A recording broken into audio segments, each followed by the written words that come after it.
রাষ্ট্রবিজ্ঞানের এই ৩ নম্বর অধ্যায় অর্থাৎ সমকালীন বিশ্বে নিরাপত্তা security in the contemporary world অত্যন্ত গুরুত্বপূর্ণ। তুমি একদম ঠিক বলেছ। সময় নষ্ট না করে পুরো অধ্যায়ের মূল গল্প এবং এমসিকিউ অফ এমসিকিউ স্পেশাল খুঁটিনাটি তথ্যগুলো একবারে একজন স্কুলের অভিজ্ঞ শিক্ষকের মতো সহজ ভাষায় তোমাকে বুঝিয়ে দিচ্ছি। খাতা পেন নিয়ে বসে যাও, পুরো সিনেমার মতো গল্পটা একটানে মাথায় সেট করে নাও। অংশ ১ নিরাপত্তা কী এবং এর প্রকারভেদ। পর্ব ১ নিরাপত্তা আসলে কি? What is security? সাধারণ কথায় নিরাপত্তা বলতে হুমকি থেকে মুক্তিকে বোঝায়। কিন্তু মানুষের জীবনে তো প্রতিদিন কত রকমের ছোট বড় হুমকি বা বিপদ আসে। তাহলে কি সব হুমকি নিরাপত্তার মধ্যে পড়বে? গবেষকরা বলেন না।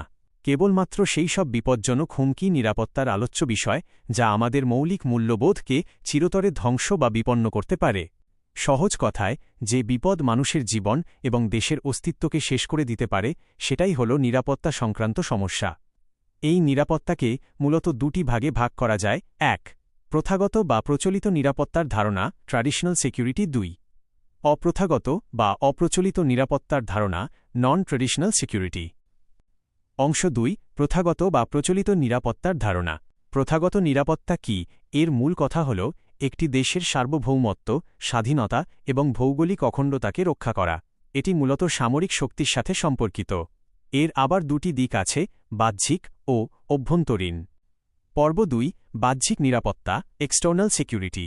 প্রচলিত ধারণা অনুযায়ী একটি দেশের নিরাপত্তার প্রধান হুমকি আসে তার সীমানার বাইরে থেকে, অর্থাৎ অন্য কোনো দেশের সামরিক আক্রমণ থেকে।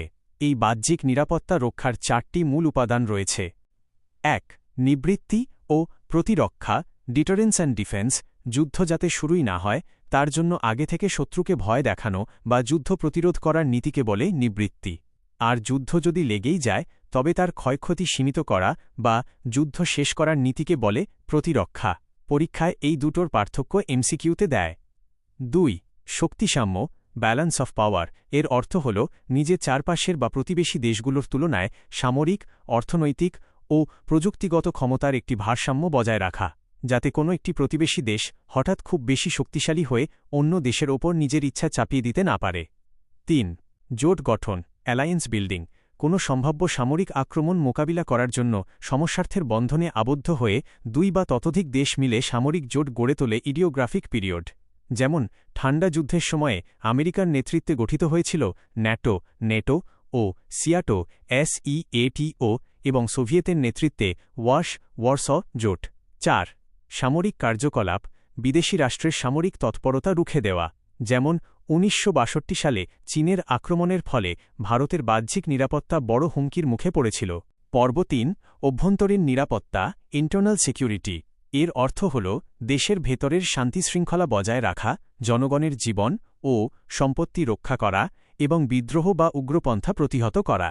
প্রেক্ষাপট অফ এমসিকিউ এর জন্য দ্বিতীয় বিশ্বযুদ্ধের পর আমেরিকা বা পশ্চিম ইউরোপের শক্তিশালী দেশগুলোর জন্য অভ্যন্তরীণ নিরাপত্তা নিশ্চিত ছিল, তাই তারা বাহ্যিক হুমকিতে বেশি জোর দিয়েছিল।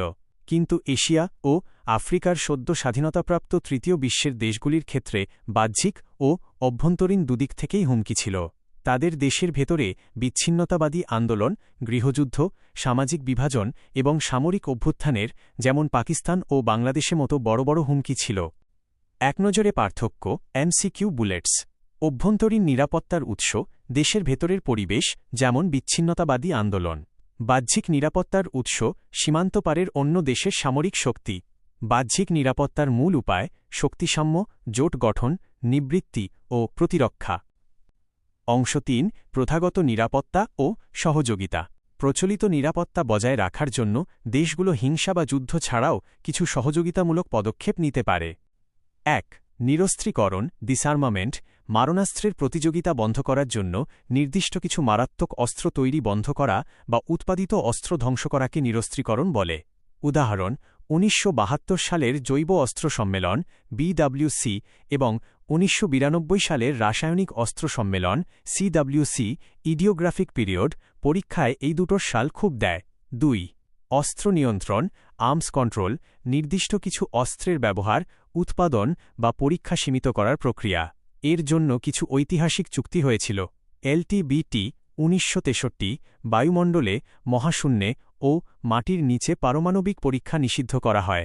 এনপিটি 1968 পারমাণবিক অস্ত্র প্রসার রোধ চুক্তি, সল্ট 1 1972 ও সল্ট 2 1979 আমেরিকা ও সোভিয়েতের মধ্যে পরমাণু অস্ত্র সীমিতকরণের চুক্তি, স্টার্ট 1 1991 ও স্টার্ট 2 1993 স্ট্র্যাটেজিক বা কৌশলগত মারণাস্ত্র বিপুল পরিমাণে হ্রাস করার চুক্তি। 3 বিশ্বাস নির্মাণ, কনফিডেন্স বিল্ডিং, প্রতিদ্বন্দ্বী দেশগুলো যাতে ভুল বোঝাবুঝির কারণে হঠাৎ যুদ্ধে জড়িয়ে না পড়ে তার জন্য নিজেদের সামরিক পরিকল্পনা ও তথ্য পরস্পরের সাথে শেয়ার করা। বর্তমানে ভারত ও পাকিস্তানের মধ্যে এই ব্যবস্থা চালু আছে। অংশ 4 অপ্রথাগত বা অপ্রচলিত নিরাপত্তা, নন ট্রেডিশনাল সিকিউরিটি। অপ্রথাগত নিরাপত্তা কি? এটি কোনো সামরিক বা ভূরাজনৈতিক ধারণা নয়। এর মূল লক্ষ্য হল রাষ্ট্রের সুরক্ষার চেয়ে ব্যক্তির নিরাপত্তা বা মানবজাতির সামগ্রিক অস্তিত্ব রক্ষা করা। একে মানবিক নিরাপত্তা, হিউম্যান সিকিউরিটি বা বৈশ্বিক নিরাপত্তা, গ্লোবাল সিকিউরিটি বলা হয়। পর্ব 4 অপ্রথাগত নিরাপত্তার মূল উৎস বা হুমকিসমূহ। 1 মানবিক নিরাপত্তা ও মানবাধিকার। প্রাক্তন জাতিপুঞ্জ প্রধান কোফি আন্নানের মতে অভ্যন্তরীণ হিংসা থেকে সমাজ ও ব্যক্তিকে রক্ষা করাই হল মানবিক নিরাপত্তা। ব্যাপক অর্থে এটি ক্ষুধা, রোগ ও প্রাকৃতিক বিপর্যয় থেকেও মানুষকে সুরক্ষা দেয়। 2 সন্ত্রাসবাদ, টেরোরিজম। রাজনৈতিক বা আদর্শগত উদ্দেশ্য পূরণের জন্য সাধারণ মানুষের মনে আতঙ্ক সৃষ্টি করাই হল সন্ত্রাসবাদ। বর্তমানে এটি আন্তর্জাতিক রূপ নিয়েছে, যার বিভিন্ন রূপ রয়েছে: মতাদর্শগত, জৈব রাসায়নিক, সাইবার এবং আত্মঘাতী সন্ত্রাসবাদ। 2001 সালের 11 সেপ্টেম্বরের 9/11 সন্ত্রাসী হামলা এর বড় উদাহরণ। জাতিপুঞ্জের পদক্ষেপ অব এমসিকিউ টিপস 2001 সালে নিরাপত্তা পরিষদ 1373 নং প্রস্তাব পাশ করে সন্ত্রাসবাদ দমন কমিটি গঠন করে। 2008 সালে UN global counter terrorism strategy গৃহীত হয়। 3 বৈশ্বিক দারিদ্র্য, গ্লোবাল পভার্টি। এটি নিরাপত্তার এক বড় শত্রু। ধনী দেশগুলোতে জনসংখ্যা কম ও আয় বেশি, কিন্তু দরিদ্র দেশগুলোতে, বিশেষ করে আফ্রিকার সাহারা অঞ্চলে, জনসংখ্যা বৃদ্ধির হার বেশি ও আয় কম। এই দারিদ্র্য থেকেই খাদ্য ও স্বাস্থ্য নিরাপত্তার সংকট এবং অপরাধ প্রবণতা বাড়ে। 4 অভিবাসন ও শরণার্থী সমস্যা, মাইগ্রেশন অ্যান্ড রেফিউজিজ। দারিদ্র্য ও যুদ্ধের কারণে মানুষ এক দেশ থেকে অন্য দেশে পালায়। মনে রাখবে, যারা যুদ্ধের ভয়ে পালায় তারা শরণার্থী, রেফিউজিস, আর যারা উন্নত জীবনের খোঁজে যায় তারা অভিবাসী, মাইগ্রেন্টস। আর যারা দেশের ভেতরেই এক জায়গা থেকে অন্য জায়গায় পালায় তাদের অভ্যন্তরীণ বাস্তুচ্যুত জনগণ বলে, যেমন 1990 এর দশকে কাশ্মীর ছেড়ে চলে যাওয়া কাশ্মীরি পণ্ডিতেরা। 5 স্বাস্থ্য মহামারী, হেলথ এপিডেমিক্স। সার্স, ইবোলা এবং সাম্প্রতিক কোভিড-19 মতো রোগ পুরো বিশ্বকে বিপদে ফেলে দেয়। এগুলো প্রথাগত শক্তির সাহায্যে নয়, বরং আন্তর্জাতিক সহযোগিতার মাধ্যমে মোকাবিলা করতে হয়। 6 পরিবেশগত নিরাপত্তা, এনভায়রনমেন্টাল সিকিউরিটি ও বিশ্ব উষ্ণায়ন। জলবায়ু পরিবর্তন ও সমুদ্রের জলস্তর বৃদ্ধির ফলে মালদ্বীপের মতো দেশ ডুবে যাওয়ার বা বাংলাদেশের 20% এলাকা বন্যাগ্রস্ত হওয়ার হুমকি তৈরি হয়েছে। এই চ্যাপ্টারে স্থিতিশীল উন্নয়ন, সাস্টেনেবল ডেভেলপমেন্টের কথা বলা হয়েছে, যার অর্থ ভবিষ্যৎ প্রজন্মের কথা মাথায় রেখে পরিবেশের ক্ষতি না করে উন্নয়ন করা। পর্ব 5 সহযোগিতামূলক নিরাপত্তা, কোঅপারেটিভ সিকিউরিটি। যেহেতু অপ্রথাগত হুমকিগুলো, যেমন করোনা মহামারী বা জলবায়ু পরিবর্তন, কোনো একটি দেশ একলা সমাধান করতে পারে না, তাই সামরিক শক্তির বদলে আন্তর্জাতিক স্তরে পারস্পরিক সহযোগিতার ওপর জোর দেওয়া হয়। একেই বলে সহযোগিতামূলক নিরাপত্তা। এখানে জাতিরাষ্ট্র ছাড়াও সম্মিলিত জাতিপুঞ্জ, বিশ্ব স্বাস্থ্য সংস্থা WHO এবং হিউম্যান রাইটস ওয়াচ HRW এর মতো বেসরকারি আন্তর্জাতিক সংস্থার এনজিও ভূমিকা অত্যন্ত গুরুত্বপূর্ণ। অংশ 5 ভারতের নিরাপত্তা কৌশল, ইন্ডিয়াস সিকিউরিটি স্ট্র্যাটেজি। গণতান্ত্রিক দেশ হিসাবে ভারত প্রচলিত সামরিক এবং অপ্রচলিত মানবিক দুই ধরনের নিরাপত্তা কৌশলকেই একসাথে মিলিয়ে চলে। ভারতের এই কৌশল 4টি মূল উপাদানের ওপর ভিত্তি করে দাঁড়িয়ে আছে। 1 সামরিক সামর্থ্য বৃদ্ধি। প্রতিবেশী পাকিস্তান 4 বার যুদ্ধ ও চীনের 1962 সালের যুদ্ধ সাথে সীমান্ত বিরোধের কারণে ভারত নিজের সামরিক শক্তি শক্তিশালী রাখতে বাধ্য হয়েছে। এই কারণেই ভারত 1974 এবং 1998 সালে পারমাণবিক পরীক্ষা চালায়। 2016 সালের উরি হামলার জবাবে ভারত সার্জিক্যাল স্ট্রাইক করেছিল। 2 আন্তর্জাতিক সংস্থা ও আইনের প্রতি আস্থা। ভারত সবসময় বিশ্বশান্তির পক্ষে। তাই সম্মিলিত জাতিপুঞ্জের শান্তিরক্ষা বাহিনীতে অংশ নেওয়া, জাপানের কিয়োটো প্রোটোকল ১৯৯৭ পরিবেশ চুক্তিতে স্বাক্ষর করা এবং নতুন আন্তর্জাতিক অর্থনৈতিক ব্যবস্থার NIEO দাবি জানানো সবকিছুতেই ভারত ইতিবাচক ভূমিকা পালন করেছে। ৩. অভ্যন্তরীণ নিরাপত্তা সুদৃঢ় করা। কাশ্মীর, দার্জিলিং বা উত্তর পূর্ব ভারতের বিচ্ছিন্নতাবাদী আন্দোলন এবং নকশালপন্থী সমস্যাগুলো ভারত সামরিক দমনের চেয়ে গণতান্ত্রিক রাজনৈতিক ব্যবস্থার মাধ্যমে ও আলোচনার দ্বারা দেশের ঐক্য বজায় রেখে সমাধান করার চেষ্টা করে।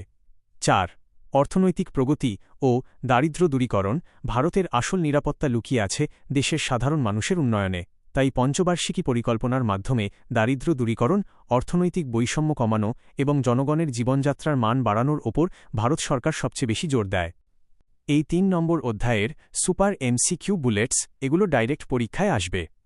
১. প্রথাগত নিরাপত্তার মূল লক্ষ্য কি? এর থেকে বড় সার্বভৌম রাষ্ট্র এবং ভৌগোলিক অখণ্ডতা রক্ষা করা। ২. যুদ্ধ প্রতিরোধ করার নীতিকে কি বলে? এর থেকে বড় নিবৃত্তি, ডিটারেন্স। ৩. জৈব অস্ত্র সম্মেলন BWC এবং রাসায়নিক অস্ত্র সম্মেলন CWC কত সালে হয়? এর থেকে বড় BWC ১৯৭২ এবং CWC ১৯৯০। ৪. LTBT চুক্তি কত সালে স্বাক্ষরিত হয়? এর থেকে বড় ১৯৬৩ সালের ৫ আগস্ট। ৫. অভ্যন্তরীণ বাস্তুচ্যুত জনগণের একটি প্রকৃষ্ট উদাহরণ দাও। এর থেকে বড় ১৯৯০-এর দশকে নিজ ভূমি ছাড়া কাশ্মীরি পণ্ডিতেরা। ৬. কোন ধারার ওপর ভিত্তি করে জাতিপুঞ্জ সন্ত্রাসরোধক কমিটি গঠন করে? এর থেকে বড় নিরাপত্তা পরিষদের ১৩৭৩ নং প্রস্তাবের মাধ্যমে ২০০১ সাল। ৭. হিউম্যান রাইটস ওয়াচ HRW কী ধরনের সংস্থা এবং এর সদর দপ্তর কোথায়? এর থেকে বড় এটি একটি আন্তর্জাতিক বেসরকারি সংস্থা NGO, সদর দপ্তর নিউ ইয়র্কে। ৮. ভারত প্রথমবার পরমাণু পরীক্ষা কবে করেছিল? এর থেকে বড় ১৯৭৪ খ্রিস্টাব্দে। ৯. স্থিতিশীল উন্নয়ন শীর্ষ সম্মেলন ২০১৯ কোথায় অনুষ্ঠিত হয়েছিল? এর থেকে বড় ভারতের নতুন দিল্লিতে।